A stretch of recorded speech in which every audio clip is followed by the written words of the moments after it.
I discover my husband's secret life because of a software update. It was 1:43 a.m. on a Thursday when my phone lit up with a Tesla app notification. Low battery alert. I squinted at the screen, confused.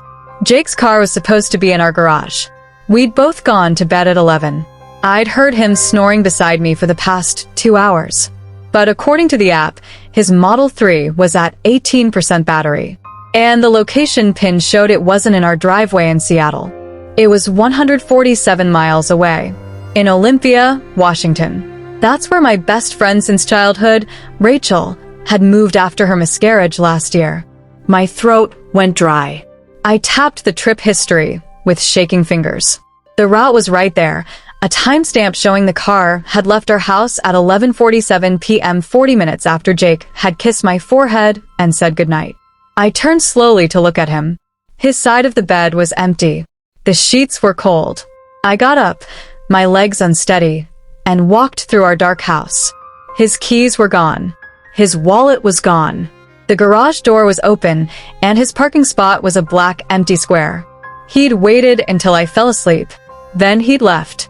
I stood there in my pajamas, the garage light humming above me, and opened the app again. This time I scrolled further back, and my stomach dropped. This wasn't the first time. The trip history went back months, sometimes twice a week. Always between 11 p.m. and 4 a.m. Always to Olympia. Always to the same address. Rachel's address. I felt like I was falling.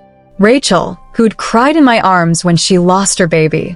Rachel, who my husband had consoled at the funeral, his hand on her back while her husband, David, stood frozen beside her. Rachel, who'd stopped inviting me to visit after she moved. Who always had excuses when I suggested coming up. Because my husband was already there. My hands were numb as I scrolled through every single trip. 37 trips. 37 nights he'd snuck out of our bed and driven nearly 3 hours to see her. I took screenshots of everything. Then I checked the time. 1:51 a.m. If he'd left at 11:47, he'd been there for over 2 hours already. And that's when I realized he had no idea I knew. So, I decided to find out exactly what he'd been doing. And what I uncovered wasn't just an affair. It was something so twisted, so calculated, that by the time I understood the full truth, I wasn't sure who the real victim was anymore. Jake and I had been married for 4 years. We met at a tech startup where I worked in marketing and he was in product development. He was brilliant, ambitious, and weirdly thoughtful, the kind of guy who remembered your coffee order and noticed when you got a haircut. Our wedding was perfect. Small ceremony, big reception, and Rachel was my maid of honor. She'd been my best friend since we were 7. We'd survived middle school together, double dated in high school, been roommates in college. She was the sister I'd never had. When she met David in our mid-20s, I was thrilled. He was stable, kind, worked in finance. They got married a year before Jake and I did. We did couples dinners every month, game nights, vacations. They were our people. But then Rachel got pregnant, and 3 months later, she lost the baby. I'd never seen her so broken. David shut down completely, burying himself in work, and Rachel was left alone in her grief. Jake and I visited constantly. I held her while she cried. Jake fixed things around their house, ran errands, just tried to keep them functioning. When Rachel told us she and David were moving to Olympia for a fresh start, David had gotten a job offer. I was devastated, but I understood. Some wounds need distance to heal. The first few months after they left, Rachel and I talked almost every day. Then it became every few days. Then weekly. Then she started responding to my texts hours late with short replies. When I asked if I could visit, she always said she wasn't ready for company yet. I thought she was still processing her grief. I thought I was being a good friend by giving her space. I had no idea my husband was filling that space instead. That night, after I discovered the trips, I didn't sleep. I sat on the couch with my laptop and dug through everything. Phone records, credit card statements, cloud storage, and I found the receipts. Hotels. Not in Olympia, in little towns between Seattle and Olympia. Pacific Beach, Centralia, Places you'd stop if you didn't want to be seen in either city. Sometimes 2 nights a week. Sometimes 3. I found restaurant charges, jewelry purchases, flowers sent to an address I didn't recognize. Not Rachel's apartment, but a P.O. box in Olympia. My husband had been living a double life. I wanted to call Rachel right then, scream at her, but something told me to wait, to keep digging, because the money trail didn't make sense. Jake made good money, but not this good. The hotel rooms alone added up to thousands of dollars over the past 6 months. But our joint account hadn't been touched except for normal expenses. So, where was the money coming from? I logged into Jake's email. I'd always known his password. He'd given it to me years ago for some mundane reason and never changed it, and I found a Chase account I didn't know existed. $43,000. I stared at the screen until my eyes burned. We'd been saving for a down payment on a bigger house. I'd been eating packed lunches and skipping new clothes to add to our joint savings. Meanwhile, Jake had $43,000 in a secret account. But that's not what made my blood run cold. It was the deposits. They came every month. $5,000. Always from the same source. David Chun, Rachel's husband. I sat in my dark living room, my laptop screen casting blue light across my face, and tried to make sense of it. Why would David be paying my husband $5,000 a month? The deposits had started 8 months ago, right around the time Rachel and David moved to Olympia. The same time Jake started making those late-night drives. My first thought was blackmail. Had Jake discovered something about David? Was he extorting him? But that didn't match the man I knew. Jake wasn't cruel. He wasn't manipulative. He was decent. Wasn't he? I needed answers, but I couldn't ask Jake without revealing I knew everything. So I did something reckless. I drove to Olympia. It was 6 a.m. when I left, the sun just starting to rise. I told myself I was insane, that I should just confront Jake when he got home. But I couldn't stop thinking about those deposits, about what they meant. I arrived at Rachel's apartment complex at 8:30 a.m. Jake's Tesla was parked in visitor parking, still there, which meant he probably hadn't left yet. I parked across the street and waited. At 9:15, Jake came out. But he wasn't alone. He was carrying a little girl. She looked about 2 years old, wearing pink pajamas, her dark curly hair wild around her face.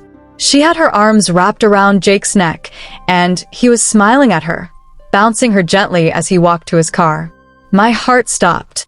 Rachel appeared in the doorway behind them, wearing a robe, her hair pulled back. She said something I couldn't hear. Jake laughed. Then he kissed the little girl's forehead and handed her back to Rachel. He kissed Rachel. On the lips. Briefly, but unmistakably. Then he got in his car and drove away. I sat there, frozen, unable to process what I'd just seen. Jake had a child. With Rachel. That little girl with the curly hair. She looked exactly like Jake's baby photos I'd seen at his mother's house. My hands trembled as I pulled out my phone and searched Rachel's social media. She'd made everything private after the move, but I scrolled back to older posts. Public posts from before. There. From 9 months after the miscarriage. A photo of a onesie. Caption. Miracles happen when you least expect them.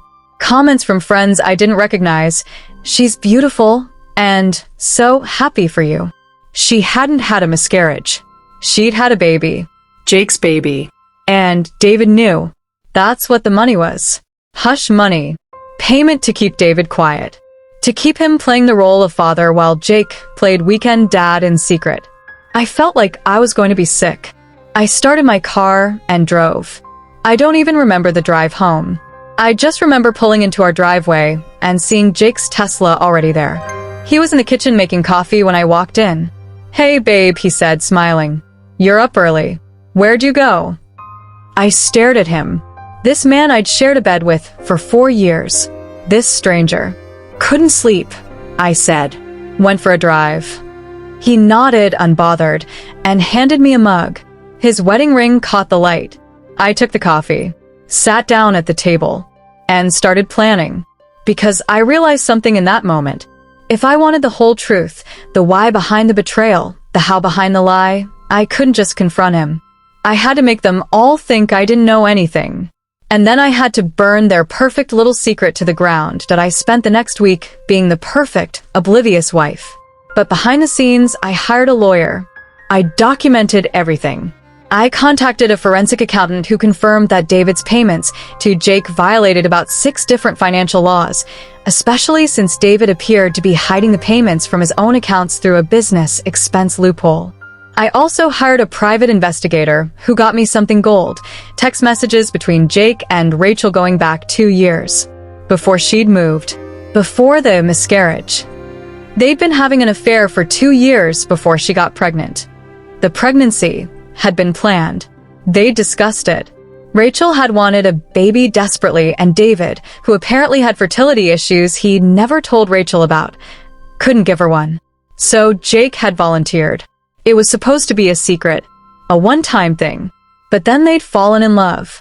The miscarriage story was fabricated so Rachel and David could move away, and Rachel could have the baby without anyone asking questions. David agreed because he loved Rachel and wanted to keep his marriage intact. Jake agreed because he was a coward who wanted both lives, his respectable marriage to me and his secret family with Rachel. And the money David paid Jake? That was the price of Jake staying away most of the time. Staying quiet, not trying to claim parental rights publicly. It was the most calculated, selfish arrangement I'd ever seen. And they'd all chosen it over the truth. I sat on this information for 3 more days. Then I invited Rachel and David to dinner at our house. "It's been too long," I said on the phone. "I miss you." Rachel hesitated, then agreed. They arrived on Saturday night. Rachel looked terrified the moment she saw me. David looked exhausted. Jake looked confused. I hadn't told him I'd invited them. We sat down to dinner. I'd made Rachel's favorite, lemon chicken and roasted vegetables. I poured wine, made small talk, asked about their daughter. "Daughter?" Jake said, his face going white. "Oh, didn't you tell him, Rachel?" I said sweetly. "That your daughter just turned 2?" The room went silent. I stood up and placed a folder on the table. "I know everything. The affair, the pregnancy, the payments, the lies." Rachel started crying immediately. David put his head in his hands. Jake tried to speak, but I cut him off. "I've already filed for divorce. I've already contacted a lawyer about the financial fraud. And I've already sent copies of everything to your parents." I looked at Jake. "And yours?" I looked at Rachel. "Why?" Rachel whispered. "Why would you do that?" "Because you stole 2 years of my life," I said. "You let me believe my marriage was real. You let me comfort you through a fake miscarriage while you were planning to have my husband's baby. You weaponized my love for you." I looked at David. "And you paid him to keep his own child a secret.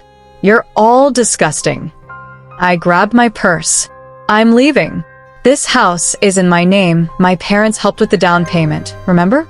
"Jake, you have 48 hours to get out." "Rachel." "David, never contact me again." Rachel stood up. "Please, I never meant." "You meant every bit of it," I said. "You just didn't mean to get caught."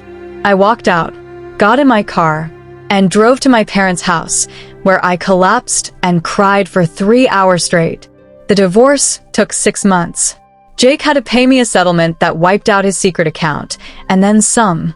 Rachel and David's marriage fell apart 4 months later. Turned out paying your wife's lover to stay away isn't a great foundation for trust. Jake tried to get custody of his daughter, but because he'd hidden her existence and paid David to pretend to be her father, the court wasn't kind to him. Last I heard, he gets supervised visits twice a month. Rachel moved back in with her parents. Her friends abandoned her when they found out the truth. David moved to Portland and started over. And me? I'm still in Seattle.